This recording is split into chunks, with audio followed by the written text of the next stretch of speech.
নাহমাদুহু ওয়া নুসাল্লি আলা ৰাসূলিহিল কাৰীম আম্মা বা'দ। সম্মানিত সামিনে কেৰাম, আজি আমাৰ আলোচনাৰ বিষয়বস্তু হ'ল যে ৰোজাদাৰে ৰোজা ৰখাৰ অৱস্থাত আগৰবত্তিৰ ধোঁৱা বা পাৰফিউম ইত্যাদি ব্যৱহাৰ কৰা বা তাৰ লগত ৰিলেটেড কিছুমান জৰুৰী মাসাইলৰ সম্পৰ্কে আলোচনা কৰা। প্ৰথমতেই দেখক যে ৰোজাদাৰে ৰোজাৰ হালতত আগৰবত্তিৰ ধোঁৱা যদি বগাই ইৰাদা অৰ্থাৎ অনিচ্ছাকৃতভাৱে যদি ফলকলৈকে পहुঁচি যায়, তেতিয়াহ'লে ইয়াৰ দ্বাৰা ৰোজা ফাচিদ নহয়। কিন্তু যদিহে ৰোজাদাৰে আগৰবত্তি জ্বলাই পেলাই ইচ্ছাকৃতভাৱে যদি শুঙে আৰু সেই শুঙাৰ পিছত সেই ধোঁৱা যদি ভিতৰলৈকে পहुঁচি যায়, তেতিয়াহ'লে ৰোজা ফাচিদ হৈ যাব।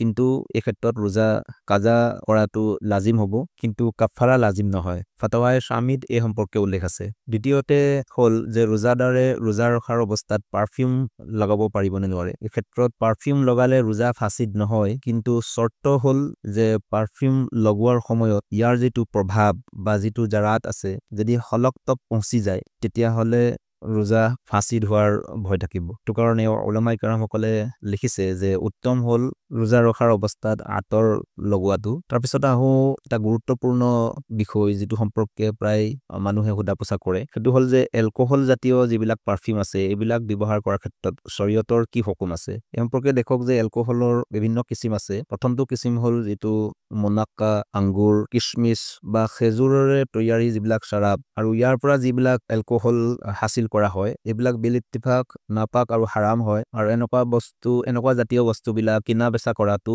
নাজাইজ আৰু হাৰাম হয়। তাৰ বাহিৰে যিবিলাক চব্জি ইত্যাদি, আলু বা মৌজুল ইত্যাদিৰ পৰা যিবিলাক বনোৱা হয়, তেনেকুৱাবিলাক এলকহল জাতীয় বস্তু কিনা বেচা কৰাটো জাইজ আছে আৰু নিজৰ ক্ষেত্ৰত ব্যৱহাৰ কৰাও জাইজ আছে। আৰু এটা কিচিম হ'ল যে আজিকালি মাৰ্কেটত কিছুমান এনেকুৱা কেমিকেল জাতীয় বস্তু ওলাইছে, যিবিলাক আগতে উল্লেখ কৰি অহা সেই 4টা কিচিমৰ বস্তুৰ পৰাও এইবিলাক বনোৱা নহয়। অৰ্থাৎ কিছুমান কেমিকেল জাতীয় বস্তুৰ দ্বাৰাহে এই এলকহলটো বনোৱা হয়। গতিকে এনেকুৱা ধৰণৰ কেমিকেলৰ সম্পৰ্কে যেতিয়ালৈকে তাহকিকৰ সৈতে সাবিত নহয়, তেতিয়ালৈকে যে এইবিলাক মুনাক্কা বা আঙ্গুৰ, কিচমিচ বা খেজুৰৰে তৈয়াৰী হয় বুলি, তেতিয়ালৈকে এইবিলাক ব্যৱহাৰ কৰাৰ ক্ষেত্ৰত নাজাইজ বা হাৰাম বুলি কোৱাটো যুক্তিসংগত নহয়। সেয়েহে এইবিলাক ব্যৱহাৰ কৰি পেলাই নামাজ বা অন্যান্য ইবাদত ইত্যাদি কৰাটো দুৰুস্ত হৈ যায়। কিন্তু কোনোবাই যদি এহতিয়াতৰ কাৰণে এইবিলাকৰ পৰাও পৰহেজ কৰিব বিচাৰে,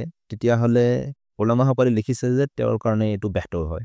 গতিকে আমাৰ কাৰণে উচিত যে আমি প্ৰত্যেকটো বস্তু ব্যৱহাৰ কৰাৰ আগত এই সম্পৰ্কে যিখিনি হুকুম আছে এইখিনি জানি লোৱা, আৰু বস্তুটো জাইজ নে জাইজ নহয় এই সম্পৰ্কেও সম্পূৰ্ণ অনুসন্ধান কৰাটো আমাৰ কাৰণে কৰ্তব্য। গতিকে আল্লাহ তাবাৰক তাআলাই কোৱা আৰু শুনাতকৈ বেছি বেছি আমাল কৰা তৌফিক দান কৰক। আসসালামু আলাইকুম ওয়া ৰাহমাতুল্লাহি ওয়া বাৰাকাতুহু।